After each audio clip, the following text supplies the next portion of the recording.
Assalamualaikum warahmatullahi wabarakatuh. Perkenalkan, nama saya Fadila Aswa dengan NIM K0025-230.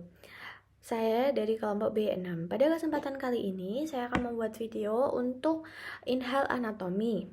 Jadi, topik yang dibahas adalah OGF. Oke, yang pertama ada alur oosit. Jadi pada sistem reproduksi wanita itu terdapat proses penting yang disebut dengan perjalanan oosit. Nah, yang pertama itu oosit dia akan dilepaskan dari ovarium hingga nanti akan mencapai kavum uteri.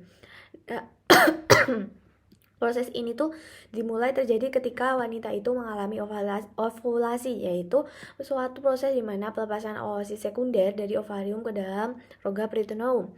Nah, nanti oosit yang telah dilepaskan ini tidak langsung masuk ke dalam reproduksi, namun dia akan berada dalam rongga peritoneum dalam waktu yang lumayan singkat lah.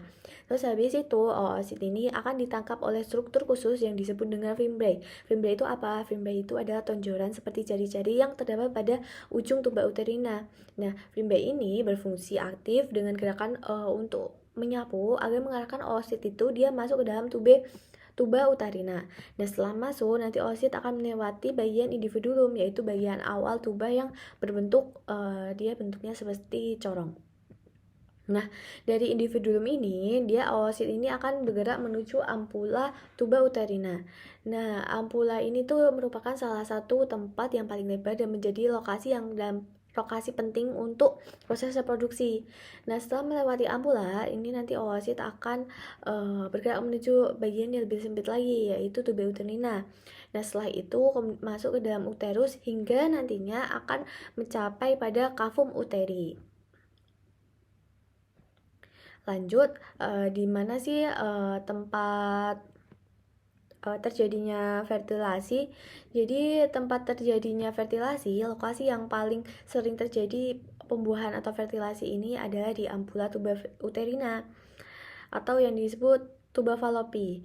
Kenapa bisa di situ? Hal ini terjadi karena ampula ini itu tuh tempat dimana oosit biasanya tuh berada dalam waktu yang lumayan cukup lama, sehingga nantinya akan meningkatkan kemungkinan untuk bertemunya oosit dan juga sperma yang telah masuk melalui sistem reproduksi wanita.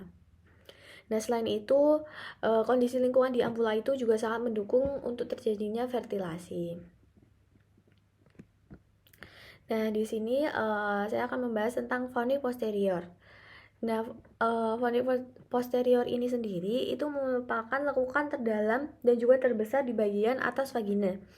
Nah, yang ini tuh sebagai tempat yang yaitu terletak di belakang serviks dan berdekatan dengan kantong recto-uterina atau yang sebutan lainnya itu adalah kantong Douglas. Nah, jadi ini kan posisinya dia paling terendah. Jadi kavum Douglas ini sering menjadi tempat untuk penumpukan cairan seperti darah atau nanah atau cairan lain yang bisa disebut dengan kondisi patologis. Nah, dari fornix posterior ini sangat besar perannya karena sebagai akses untuk mengetahui untuk akses mudah untuk menuju vagina. Jadi di sini dalam fornix posterior ini dia memungkinkan tenaga medis untuk melakukan berbagai tindakan diagnostik atau terapeutik tanpa adanya pembedahan yang besar. Nah, salah satu prosedur yang dimanfaatkan itu salah satunya adalah kuldosintesis, yaitu dia adalah tindakan untuk pengambilan cairan di kavum Douglas melalui fornix posterior. Prosedur ini sering banget digunakan, misalnya kalau ada kecurigaan adanya pendarahan intraabdomen seperti pada kasus kehamilan ektopik yang sudah mengalami ruptur.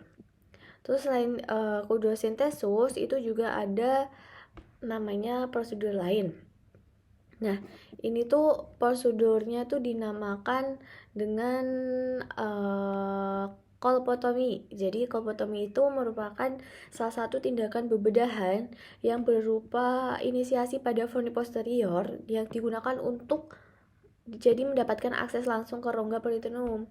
Nah, prosedur ini dapat digunakan untuk tujuan seperti drainase, yaitu misalnya pada kasus abses, untuk misalnya juga untuk tindakan bedah tertentu yang memerlukan akses minimal ke invasif.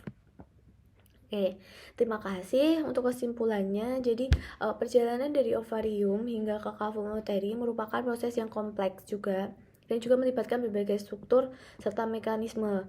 Nah, fertilasi ini biasanya tadi terjadi lebih sering di ampula tubuuterina karena kondisi yang mendukung pertemuan antara oosit dan juga sperma. Sementara itu, tadi Holis posterior itu memiliki nilai klinis yang sangat penting karena posisinya yang strategis dan aksesnya mudah sehingga sering dimanfaatkan dalam berbagai prosedur medis yaitu koldosintesis, episiktomi, kalpotomi, dan lain. Sekian, wassalamualaikum warahmatullahi wabarakatuh.